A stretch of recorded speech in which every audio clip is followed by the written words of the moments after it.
DJ Rahul आपका हार्दिक स्वागत करता है।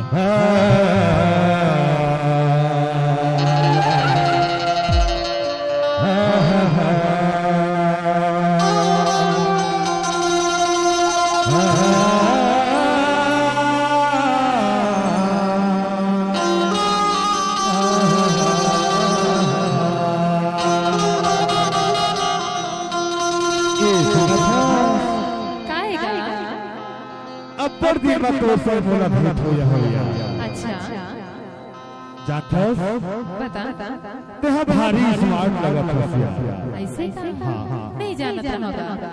अब जाथस बता ये तो सुधराई ना देख कर के नाम हाँ मोर मन हाना हाँ भारी उकुल लगतिया ऐसे का हां काय काय अब पहले तो मैं हमरा ये बता कहाँ मैं हाँ खबर बता अरे बताबे तब तो आगे तो हर बात बढ़ी। अच्छा ये बता दे तो सुन बता मैं हाँ रायपुर ले आई रायपुर के हवस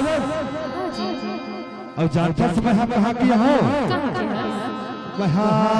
एमपी के दीवाना हूँ इखरे बार वहाँ के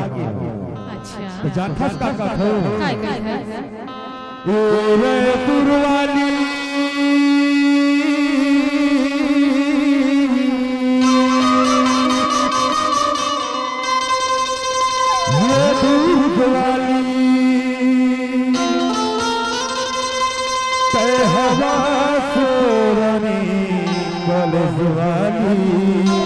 डीजे राहुल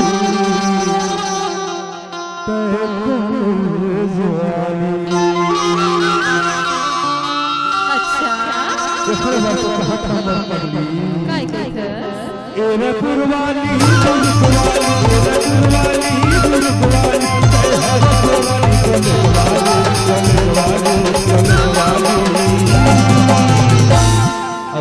सुनत होगा आगू दहर का चीज है तेरा बताओ बता दे हो गया तेरे जीवा का दाता ना मोरा हो गया तेरे जीवा का दाता ना मोरा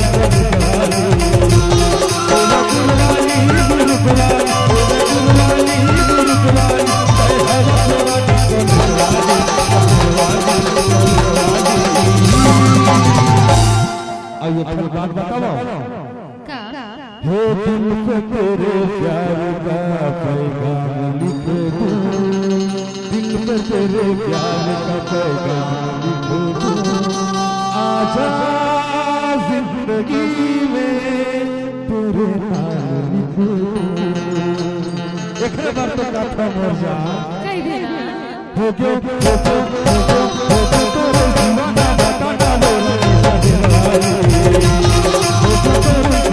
बताना बोले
डीजे राहुल पास में चटना वो तब बता हूँ मजा आवत एकरे बात तो कह दे हो गयो तोरे दीवाना बताना वो रानी सहिवाली हो तोरे दीवाना बताना वो रानी सहिवाली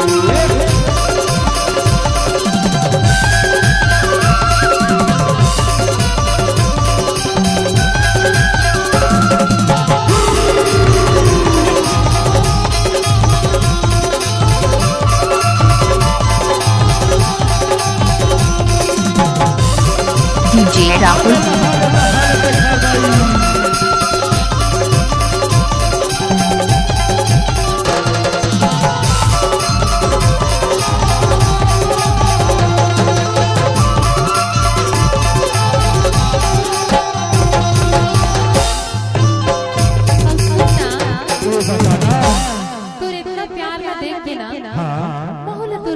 पक्का हो गई ना तभी तभी तो था काका था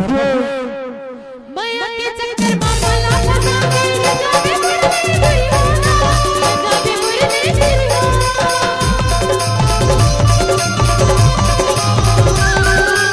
माया के चक्कर मामा लाला जावे मुरली दुरियाना जावे मुरली आज जादू लगो जिंदगी हो जाए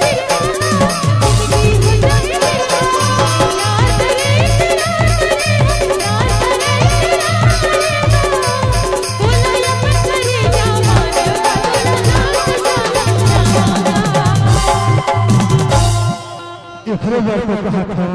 कह देना छन छोड़िए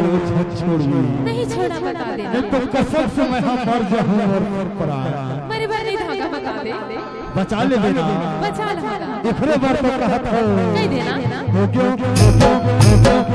तोरे दीवाना बताना वो रानी सहिवाली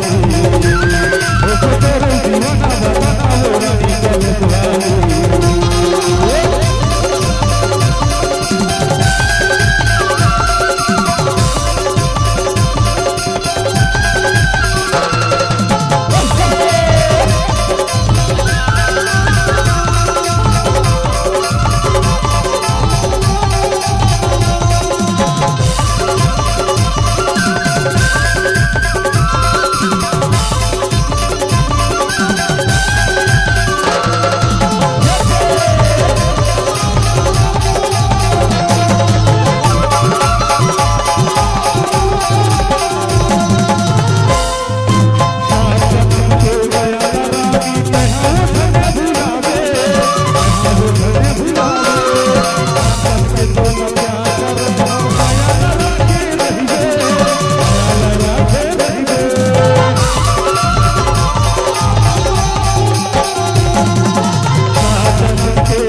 डीजे राहुल बना ले हो तबे तो कर हो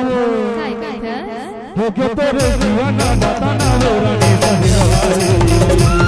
हो तोरे दीवाना बताना वो रानी सहिवाली